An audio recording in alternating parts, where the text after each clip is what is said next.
Hello दोस्तों, good morning. मैं गौतम आप लोगों को तहे दिल से स्वागत करता हूं। आज लेकर आए हैं सेट नंबर 4 का सॉल्यूशन और आप अपने दोस्तों को ज़रूर बताइए, अधिक से अधिक शेयर करिए ताकि हमारा मनोबल बढ़े और अच्छा क्वेश्चन लेकर के आवे। बिना समय बर्बाद किए हुए सॉल्यूशन शुरू करते हैं। क्वेश्चन नंबर 1 से गौर से देखिए इसको। क्वेश्चन नंबर 1 देखिए क्या कह रहा है।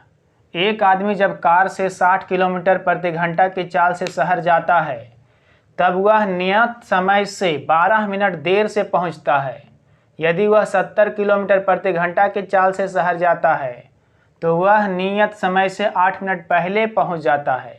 उसके घर से शहर की दूरी ज्ञात करें। एक बार गया 60 के स्पीड से तो 12 मिनट लेट हो गया, फिर गया 70 के स्पीड से तो 8 मिनट पहले पहुंच जाता है।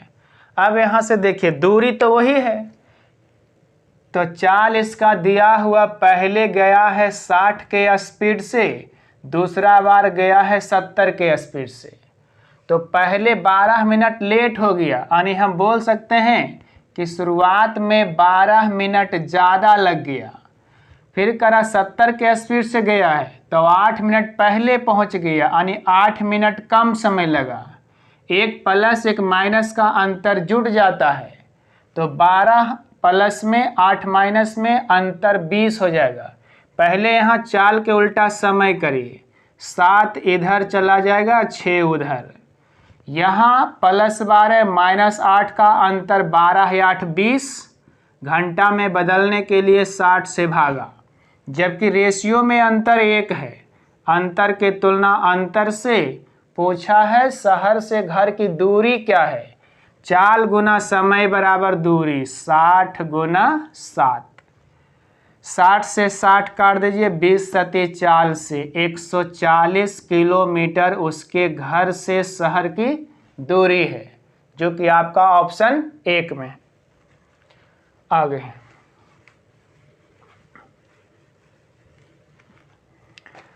क्वेश्चन नंबर 2 देखिए। दिल्ली में पानी यमुना नदी से एक 21 मीटर त्रिज्या वाले पाइप से होकर जाती है। यदि पानी की धारा का बहाव 5 किलोमीटर प्रति घंटा है तो पाइप से कितने लीटर पानी प्रति मिनट गुजरती है। क्रॉस सेक्शन एरिया है, पूछा है 1 मिनट में कितना लीटर पानी गुजरेगा। तो उससे पहले छोटा सा याद रखिए क्रॉस सेक्शन एरिया के लिए, पाइप के मुंह का क्षेत्रफल, पाइप के मुंह का क्षेत्रफल गुना स्पीड गुना टाइम, यही आपका आयतन हो जाएगा, यानी पानी का आयतन। तो क्रॉस सेक्शन एरिया है पाइप के मुंह का क्षेत्रफल गुना या स्पीड गुना टाइम बराबर आयतन। तो यहां दिया है उसका मुंह वृत्ताकार है क्योंकि त्रिज्या 21 सेंटीमीटर है। इस तरह से यहीं से पानी जा रहा है जिसका चाल दिया है 5 किलोमीटर प्रति घंटा। ये पाइप के मुंह का त्रिज्या दिया हुआ है r बराबर 21 सेंटीमीटर, इसी से पानी फेंकेगा। तब कहा है कि 1 मिनट में कितना लीटर पानी गुजरेगा। 1 मिनट का मतलब 60 सेकेंड। अब रख दीजिए, तो वृत्ताकार पाइप का मुंह है तो वृत्त का क्षेत्रफल पाई आर स्क्वायर 22/7, 21 गुना 21 पाई आर स्क्वायर गुना या स्पीड 5 किलोमीटर प्रति घंटा है, मीटर पर सेकेंड के लिए 5/18 से गुना। 1 मिनट समय दिया है, यहाँ मीटर प्रति सेकेंड है तो 60 सेकेंड बराबर 1 मिनट। यहाँ ध्यान दीजिए ये घन मीटर में आया है, हमें चाहिए लीटर में। 1 घन मीटर बराबर 1000 लीटर होता है, इसलिए 1000 से गुना कर दीजिए तो ये लीटर बन जाएगा। यहाँ पर हम लिख देते हैं 1 घन मीटर बराबर 1 घन मीटर यानी मीटर क्यूब बराबर 1000 लीटर। बस काट छाट कर दीजिए। 7 से 7 या 21, 3 से 3 छक 18, 6 दहें 60। यहाँ से 1 0 2 0 3 0 4 0 4 0 तो लेगा ही। यहाँ देखिए 22 है तो 2 यहाँ से ले लीजिए तो 11 और यहाँ से 5, 5 दूना 10, 1 0 और लेगा। अब बच गया यहाँ 11 है, 21 है, 5 है तो 11 गुना 21 पचे 75 से। अब देखिए यहाँ ऑप्शन पे नजर डालिए तो लाख लीटर में है तो इतना 0 5 0 का मतलब है कि 1 लाख में 5 0 होता है। 5 0 हटा करके उसके बदले हम लाख लिख सकते हैं। 11 पचे 55 के 5 हाथ में 5 0 है तो 5 लिखा जाएगा। 11 कम 11 1155 लाख लीटर 1 मिनट में पानी गुजरेगा, जो आपका ऑप्शन किस में है? ए में है, 1155। आगे बढ़िए।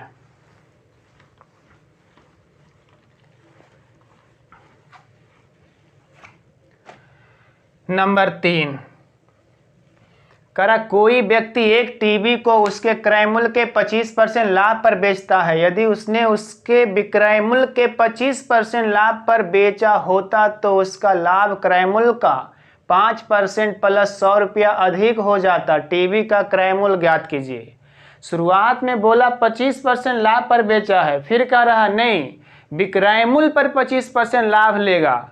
तो जो शुरुआत में लाभ हुआ है, जो बाद में लाभ हुआ, उसका अंतर क्रय मूल्य के 5% और 100 रुपया अधिक देगा। तो पूछा क्रय मूल्य क्या है? मान लेते हैं क्रय मूल्य उसका यक्स है, कॉस्ट प्राइस मान लेते हैं यक्स। तो शुरुआत में सेलिंग प्राइस हो जाएगा यक्स का 125%, ऐसा ये पहले वाला विक्रय मूल्य है।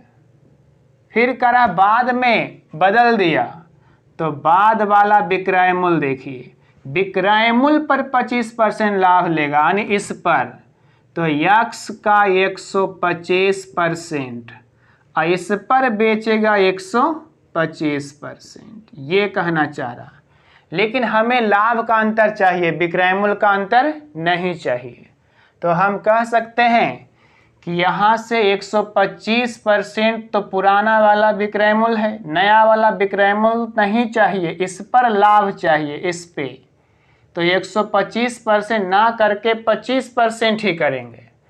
और यहाँ से देखिए यक्स का 125% विक्रय मूल्य है, तो इस पर अगर लाभ चाहिए तो यक्स का 25% लिखेंगे। तो चलिए यहाँ से विक्रय मूल्य यक्स का 125%, हमें सिर्फ लाभ चाहिए तो 25% से गुना करिए। ये नया वाला लाभ है, पुराना वाला लाभ घटाइए। तो यक्स का 125 तो विक्रय मूल्य है, हमें चाहिए लाभ तो 25%, जबकि वहाँ दिया है क्रय मूल्य का 5%, यक्स का 5% अब प्लस 100 रुपया। बस इसी को हल कर देना। 25 से कम 25 चौका 100, 25 पचे 25 चौका 100, 25 से कम 25 चौका 100, 5 से 20 पचे 100। अब यहाँ बच गया 5 यक्स बटा 4 चौक 16, 5 यक्स बटा 4 चौक 16 माइनस यक्स बटा 4, उसको भी लाइए इधर, माइनस एक्स बटा 25 बराबर में लिखा जाएगा 100। अब यहाँ से देखिए 25 नहीं 20 है, x बटा 20, 20 4 16 का एलसीएम हो जाएगा 80, भिन्न का जोड़ घटाव है। 16 पचे 80 तो 5 पचे 25x माइनस 4 से 20 चौक 80 तो 20x माइनस 20 चौक 80 यानी 4x बराबर में आपका हो जाएगा 100। 25 में से 20 घटेगा 5, 5 में से 4 घटेगा 1 यानी यक्स बचेगा। तो यक्स बराबर 80 उधर गुना हो जाएगा, तब 8 पर 3 0 यानी उस टीवी का क्रय मूल्य था 8000, जो कि आपका ऑप्शन 2 में है।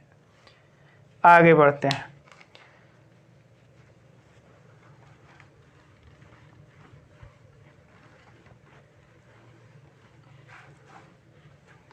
अगला क्वेश्चन नंबर 4,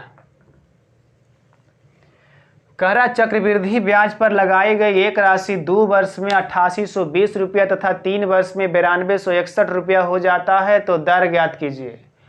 तो 2 साल है और 3 साल है, 2 साल और 3 साल। 2 साल में बोला है 8820 रुपया हो जाता है, जबकि 3 साल में 9261। समय का अंतर देखिए 1 साल है, तो 1 साल में कुछ नहीं करना होता, पहला को मूलधन दूसरा को मिश्रधन मानिए। अगर समय का अंतर 2 साल रहता तो दोनों को वर्गमूल करते, अगर 3 साल अंतर आता तो दोनों का घनमूल करते, लेकिन 1 साल अंतर आया तो कुछ मत करिए। अब ये देख लीजिए कि ब्याज कितना मिला है। 1 में से 0 घटेगा 1, 6 में से 2 घटेगा 4, 12 में से 8 घटेगा 4। हमें रेट चाहिए, दर बराबर ब्याज गुना 100 बटा मूलधन 8820 और समय तो 1 है। काट दीजिए 0 से 0, 441 दूना 882, 2 से 2 बचे 10, यानी आर का मान 5%, जो कि आपका ऑप्शन किस में है, ऑप्शन 2 में है। आगे बढ़ते हैं।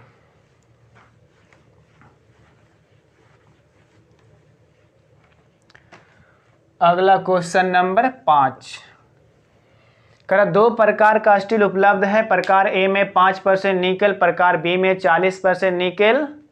बी प्रकार के स्टील को किस मात्रा में मिलाया जाए कि 140 टन स्टील जिसमें निकेल 30% प्राप्त हो जाए। एलिगेशन है, पहला में 5% निकेल है, दूसरा में 40%, मिला दिया है तो 30%।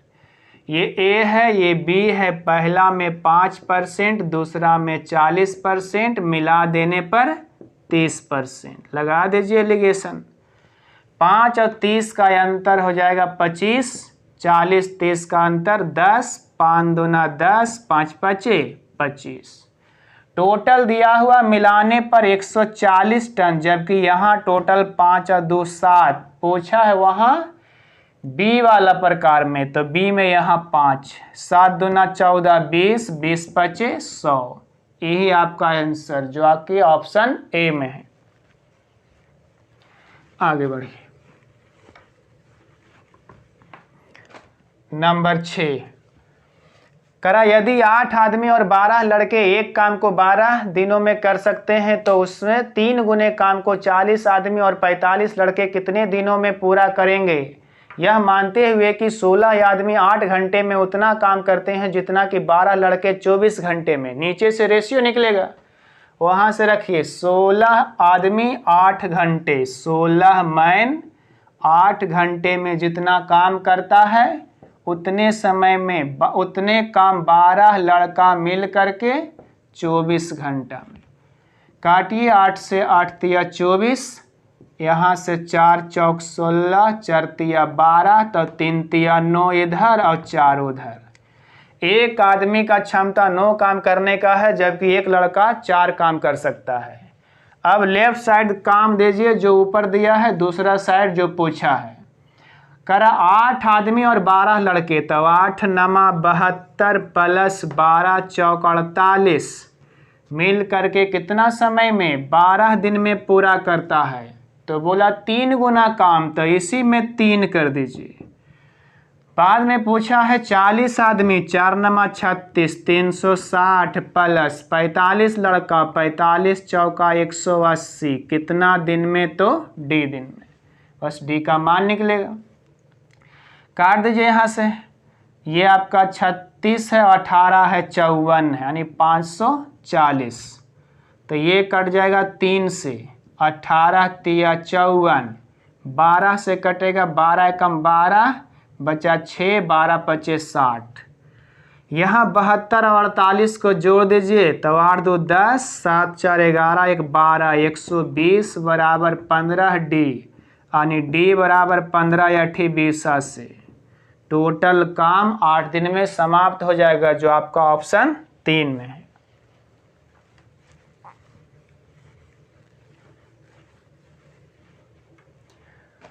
आगे बढ़ते हैं। क्वेश्चन नंबर 7 करा, नीचे दी गई आकृति में खिलौने का आयतन ज्ञात कीजिए। खिलौना बनाया हुआ है, ऊपर शंकु है, बीच में बेलन है और नीचे अर्धगोला है। चलिए फिगर बना देते हैं। यहाँ पे शंकु है,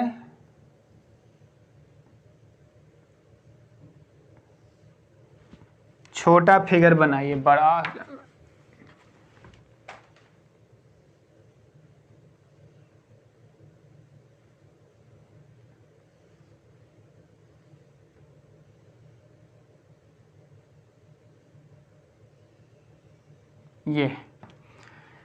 ये शंकु का ऊंचाई, बेलन का ऊंचाई दिया हुआ 6 सेंटीमीटर, ये त्रिज्या दिया हुआ है, आर का मान 3.5 सेंटीमीटर।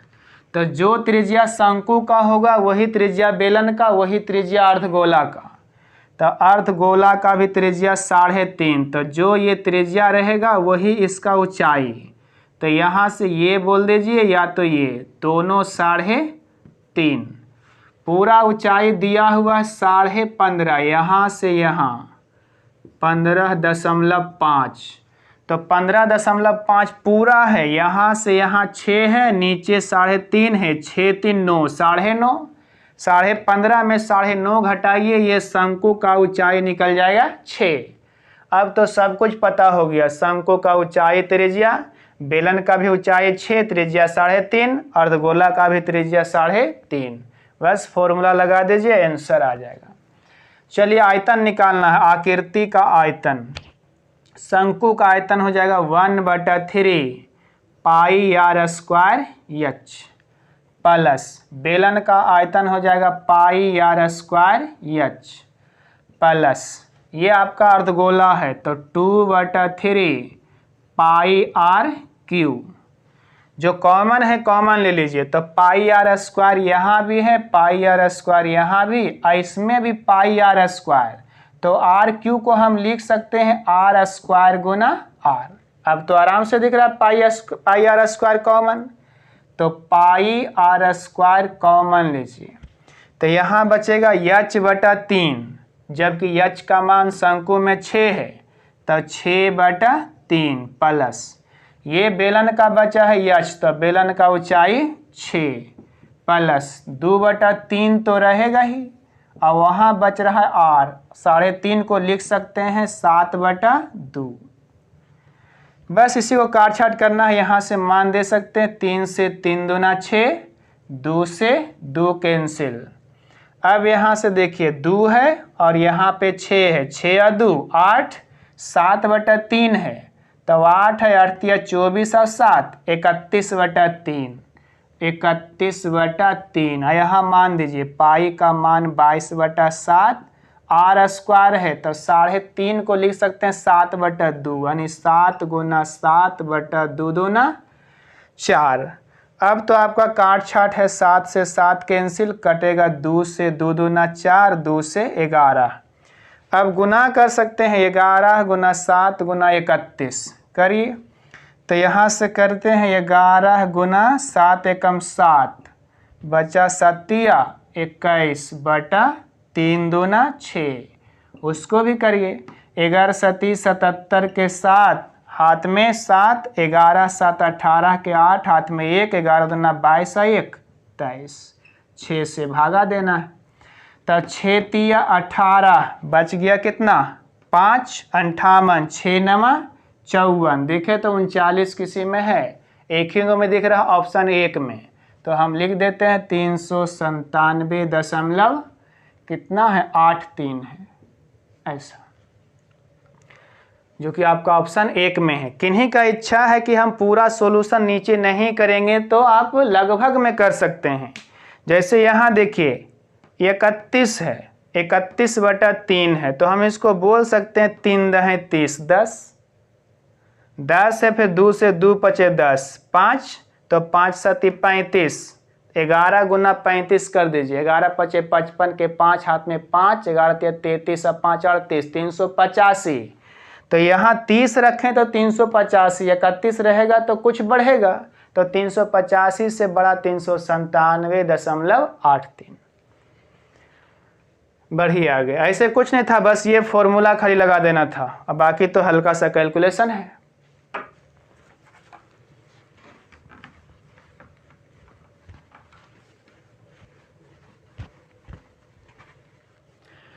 क्वेश्चन नंबर 8, एक व्यक्ति के पास कुछ आम है, वह उनमें से आधे और एक अधिक ए को बेच देता है, शेष के आधे और एक अधिक बी को, पुनः शेष के आधे और एक अधिक सी को, फिर शेष के आधे और एक अधिक डी को बेच देता है। इस प्रकार अंत में उसके पास केवल एक आम शेष रह जाता है। तो ज्ञात कीजिए आरंभ में उसके पास कितने आम थे। शुरुआत में जो भी आम है उसका आधा बेचता है, एक आम और बेच देता है, फिर जो बचता है उसका आधा एक और बेच देता है। उसी तरह 4 बार क्रिया किया है। तो चलिए देखिए, यहाँ से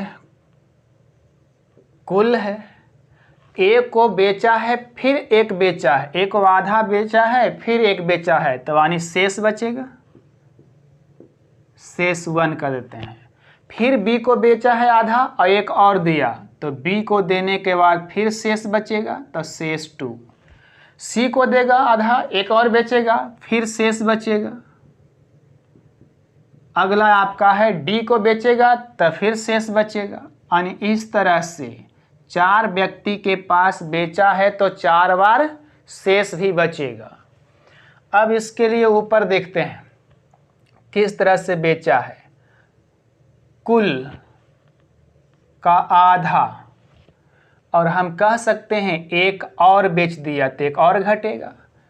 यहाँ पर जो हो रहा, आधा बेच दिए हैं, एक और बेचे थे तो एक और घटा है, मतलब ये जो है शेष बच रहा। तो हमें कुल चाहिए, तो सबसे पहले माइनस इधर है तो उधर प्लस, तो आपका शेष +1। और यहाँ देखिए नीचे बटा में 2 है तो उधर जाके गुना, यानी कि 2 × शेष +1 बराबर कुल निकलता चला जाएगा। तो हमें पीछे से चलना, इधर से लास्ट में बोला शेषफल 1 बचा था। देखिए 1 में 1 जोड़िए 2, तो 2 2 ना 4। फिर देखिए 4 है यहाँ, 4 में 1 जोड़िए 5, 5 2 ना 10। फिर यहाँ 10 है, 10 में 1 जोड़िए 11, 11 2 ना 22। फिर 22 में 1 जोड़िए 23, 23 2 ना 46। यही आपका आंसर है। कुल फलों की संख्या 46। आपका इच्छा है कि हम बनाते हैं इसको ऑप्शन से, तो इससे भी कर सकते हैं, बाई ऑप्शन। चलिए देखिए, यहाँ से तो कुल दे चुका है, कितना है मान लेंगे कि 46 है। ए को देगा, फिर बी को देगा, फिर सी को देगा, फिर डी को देगा, लास्ट में उसके पास शेष बचेगा। तो 46 का आधा 23 और एगो और दिया, 23 और 1 24। 46 में 24 घटाइए 22, 22 का आधा 11 देगा, एक और देगा, तो आपका 12। 24 12 36 तो बट गया, 46 में 36 तो 10, 10 के आधा 5 देगा, एक और देगा, 5 और 1 6। अब 4 बचा है, 4 का आधा 2, एक और, तो 2 और 1 3। अब जोड़ लीजिए, 4 गो बचा था, 3 गो डी ले लिया, तो इसको बचा कितना 1। अब देखिए जोड़ के देख सकते हैं, आप आ जाना चाहिए 46। 1 और 3 4, 6 4 10, 12 24 36 और 10 46। यानी आपका ऑप्शन सही है। या तो आप इसको मानिए या तो फिर इससे बनाइए, नहीं तो लास्ट में आपको यक्स मान के बनाना पड़ेगा, वो और लंबा जाएगा। इसलिए इन दोनों में से कोई एगो बना सकते हैं। आगे बढ़ते हैं।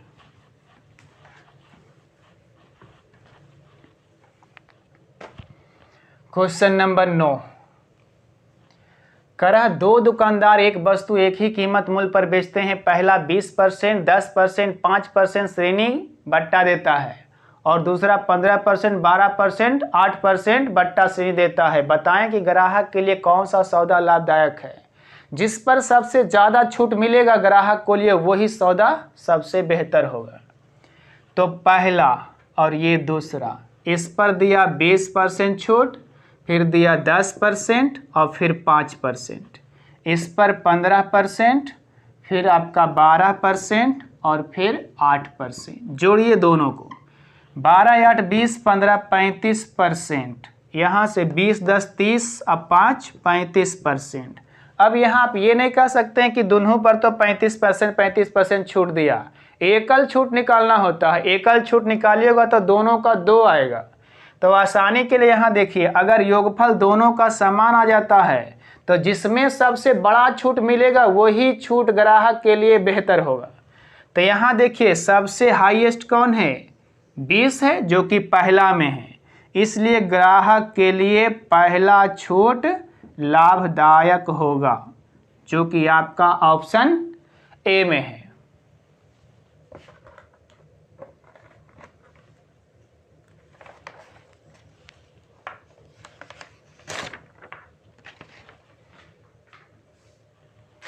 आगे बढ़ते हैं, क्वेश्चन नंबर 10।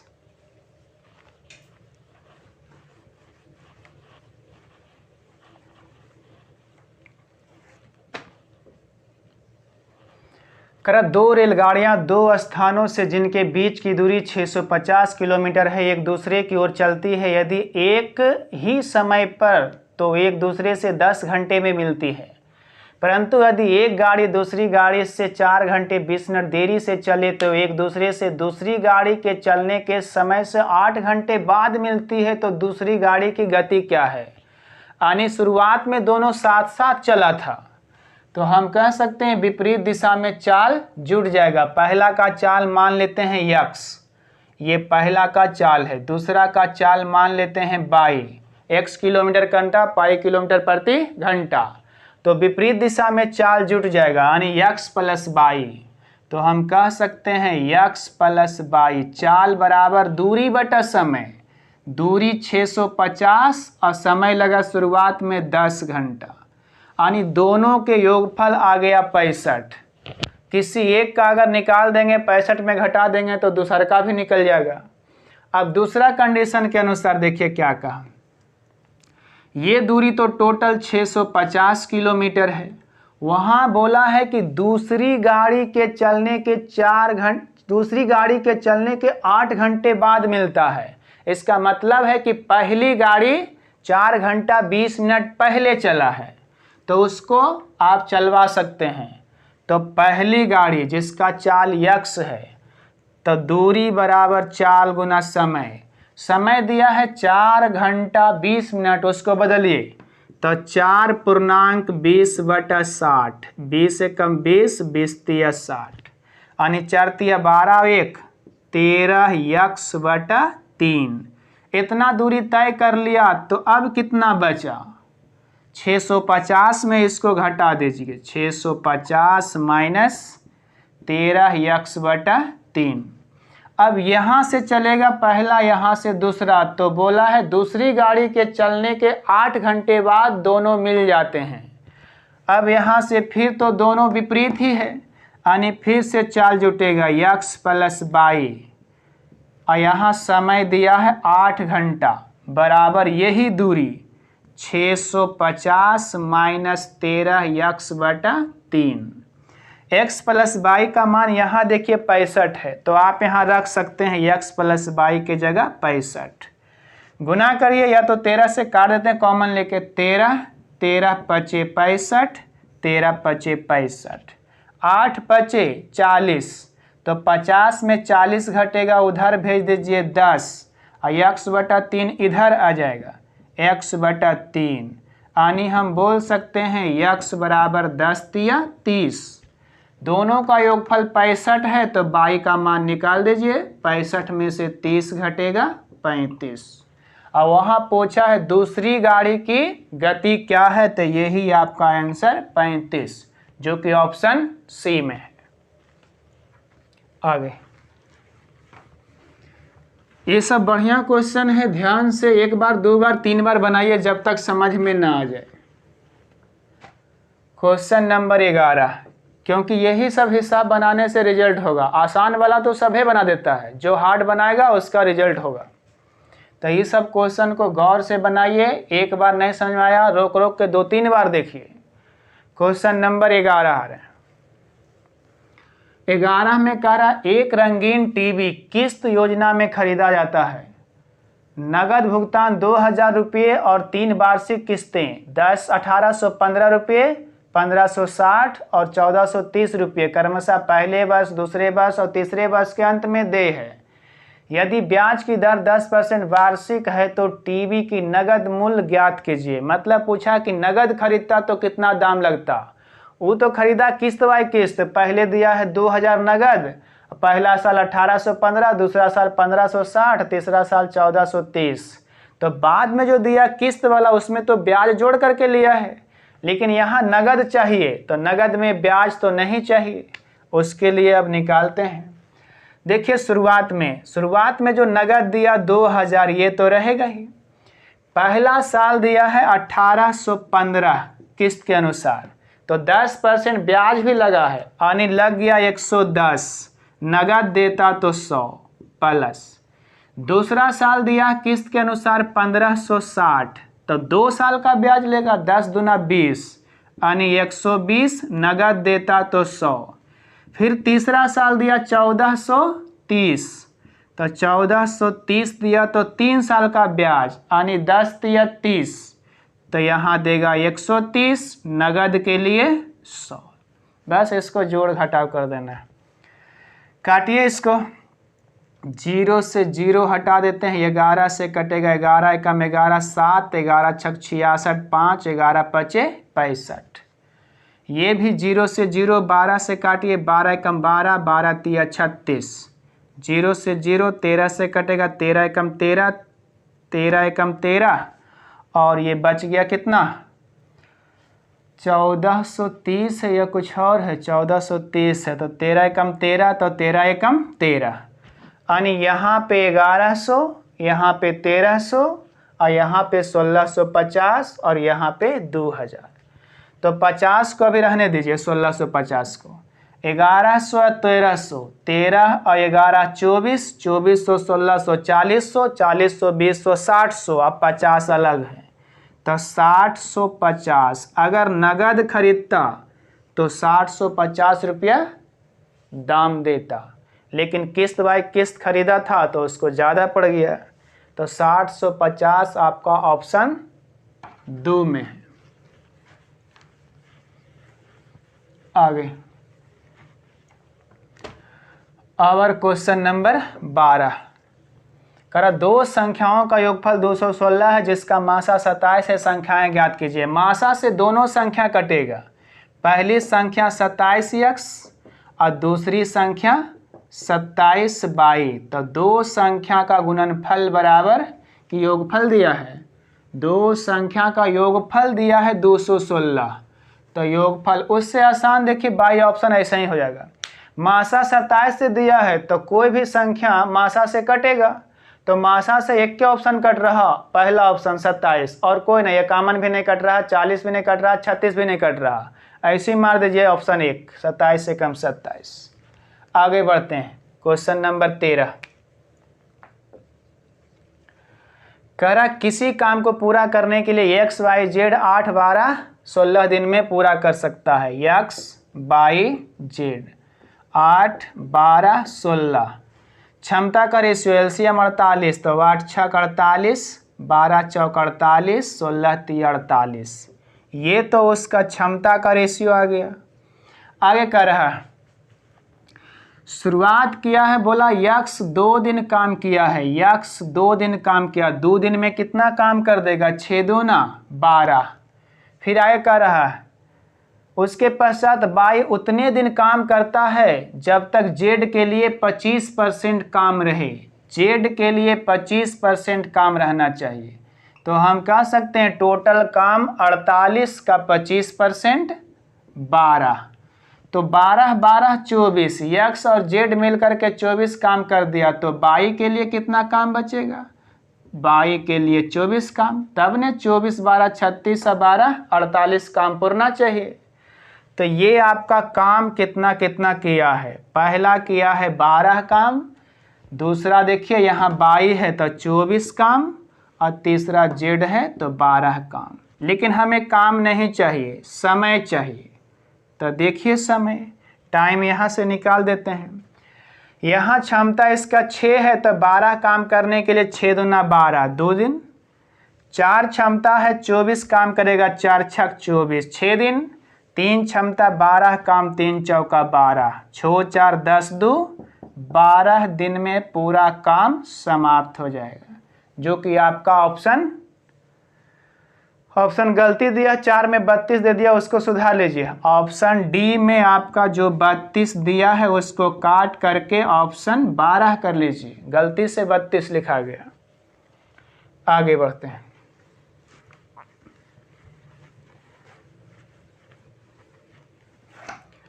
अगला क्वेश्चन आपका 14 करा, किसी व्यापारी ने कुछ माल सूची मूल्य के 20% बट्टे पर खरीदा हुआ, इस माल का मूल्य इस प्रकार अंकित करना चाहता है कि उसे अंकित मूल्य पर 20% बट्टा देने पर भी 25% का लाभ हो। ज्ञात कीजिए कि सूची मूल्य के कितने प्रतिशत पर माल का मूल्य अंकित किया है।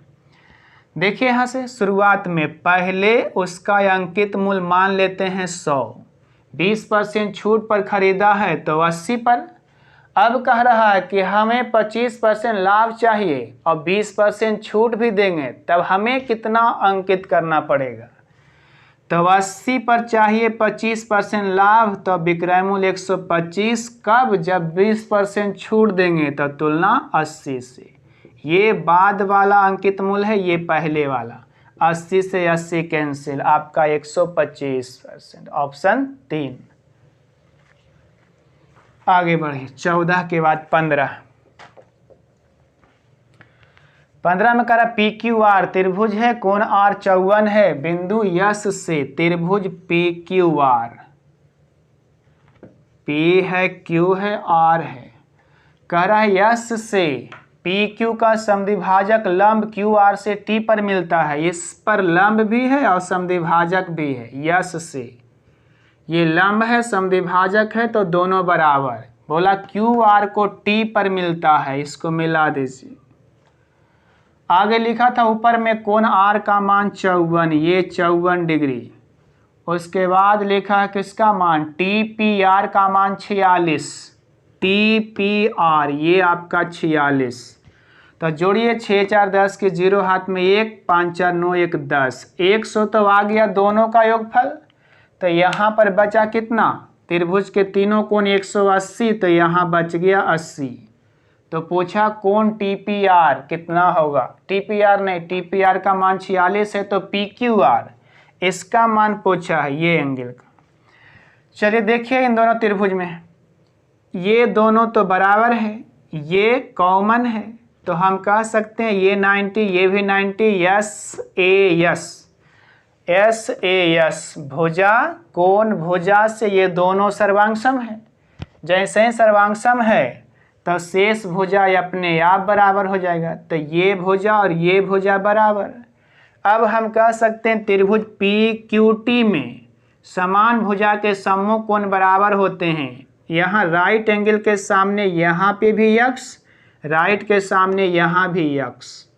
अब ये देखिए बहिष्ठ कोण है, दो सुदूर अंतः कोण के योगफल के बराबर। x + x 2x बराबर 80, तो x बराबर 40। आगे बढ़ते हैं। क्वेश्चन नंबर 16 करा cos square theta minus sine theta बराबर 1/4। cos square theta minus sine theta बराबर 1/4। तब पूछा है साइन थीटा का मान, तो थीटा का मान रख के देख लीजिए।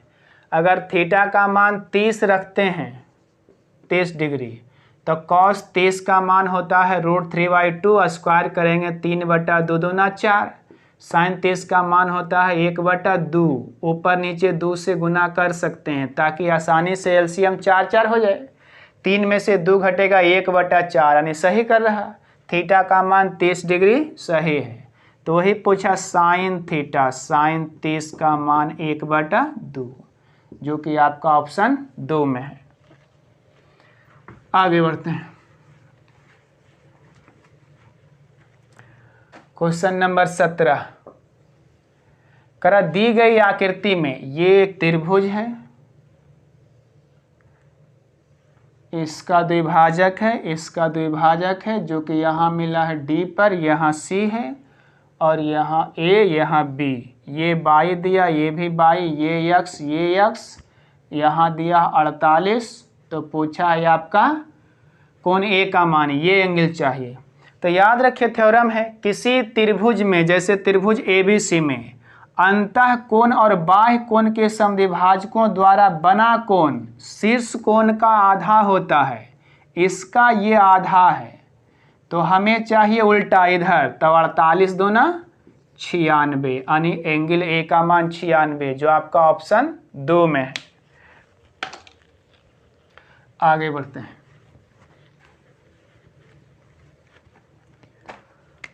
अगला क्वेश्चन नंबर 18 कह रहा है यहाँ 5x माइनस वाई बटा, बोला 5x plus Y, 5x plus Y बराबर दिया 3/7, तिरछा तिरछे गुना कर दीजिए। 7 पचे 35 x माइनस 7 वाई बराबर 5 दिया 15 x प्लस 3 वाई। 35 में से 15 घटेगा 20 x, 7 उधर जुट जाएगा तो 10 वाई, 0 से 0 यानी 1:2। x का मान 1 आया तो y का मान 2, रेशियो के रूप में। हमें रेशियो ही चाहिए क्योंकि ऊपर में भी x square by square x y है, यानी 2 गुणनफल में है। नीचे भी 9x स्क्वायर है, 16y स्क्वायर है प्लस 24xy। तो ऊपर मान रख दीजिए जो आपका दिया है 4x स्क्वायर और प्लस में y स्क्वायर माइनस 4xy बटा नीचे आपका है 9x square plus 16y square, 9x square plus 16y square और फिर प्लस 24xy, 24xy। बस मान रखते जाइए। यहाँ पर रखेंगे तो 4, x का मान 4 है तो x स्क्वायर, x का मान 1 है, x स्क्वायर करेंगे 1 का स्क्वायर 1, तो 4 एकम 4 प्लस y स्क्वायर 2 है, 2 दूना 4 माइनस 4 1 गुना 2। अब इसी गौ से देखिए 4 4 8, 4 दूना 8, तब 8 में से 8 घटेगा 0, तो ऊपर जब 0 आ गया तो नीचे कुछ भी रहेगा तो 0 ही देगा, यानी 0 बटा समथिंग 0। ऐसे आपका इच्छा है तो रख सकते हैं। 9 गुना 1 प्लस 16 गुना 2 दूना 4 प्लस 24 गुना 1 गुना 2, लेकिन ऊपर 0 आ गया, 0 बटा समथिंग 0, जो कि आपका ऑप्शन 1 में है। आगे बढ़िए क्वेश्चन नंबर 19।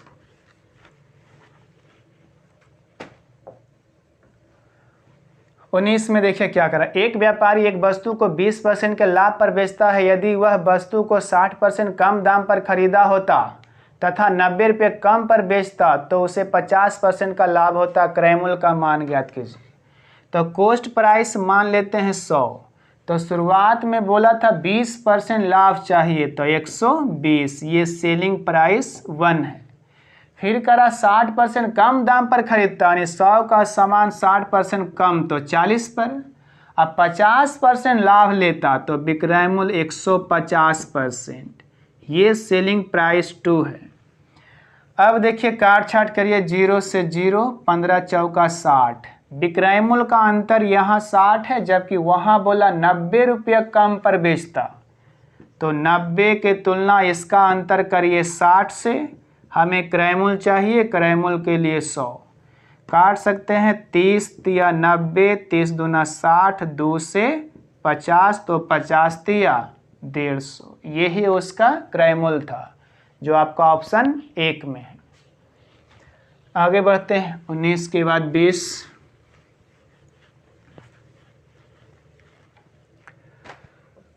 क्वेश्चन नंबर 20 करा। 2 रेलगाड़ियां क्रमशः 43 किलोमीटर प्रति घंटा तथा 51 किलोमीटर प्रति घंटा गति से विपरीत दिशा में चल रही है।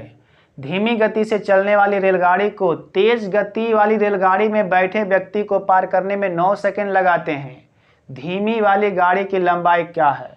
तो याद रखिए जिस ट्रेन में व्यक्ति बैठा रहे उस ट्रेन की लंबाई नहीं ली जाती है। तो यहाँ किस में बैठा हुआ है? कह रहा यहाँ पे तेज गति वाली गाड़ी में बैठा व्यक्ति, इसका मतलब है तेज का नहीं निकलेगा, धीमी गति का ही निकलेगा। धीमी गति वाले गाड़ी की लंबाई। अब वहाँ लिखा विपरीत दिशा में, तो विपरीत दिशा में चाल जुड़ जाएगा। जुड़िए 43 और 51, तो 3 और 1 4, 5 4 9, मीटर पर सेकेंड के लिए 5/18, जबकि समय लिया है 9। अब काट दीजिए, 9 दूना 18, 2 से 47 दूना 94, 5 सते 35 के 5 हाथ में 3, 5 चौका 20, 3 23, यानी 235, जो कि आपका ऑप्शन 1 में है। चलिए आज 20 क्वेश्चन ही है, आपका ये समाप्त हुआ। जो क्वेश्चन कम समझ में आता है उसको बार बार देखिए और अपने दोस्तों को शेयर ज़रूर करिए, ताकि हमारा मनोबल बढ़ता रहे और अच्छे अच्छे क्वेश्चन लेकर के आवें। आज अच्छा क्वेश्चन था, इसलिए समय भी अच्छा लग गया 20 क्वेश्चन में ही। चलिए फिर कल सेट नंबर 5 लेकर के आएंगे। आपको शाम को 6 बजे के आसपास टेलीग्राम पर क्वेश्चन मिल जाएगा, उसको बनाइए और सुबह में आपका यूट्यूब पर देख लीजिए। टेलीग्राम आप जोड़ सकते हैं मैथ्स बाय गौतम सर के नाम से, मैथ्स बाय गौतम सर के नाम से। चलिए बाकी कल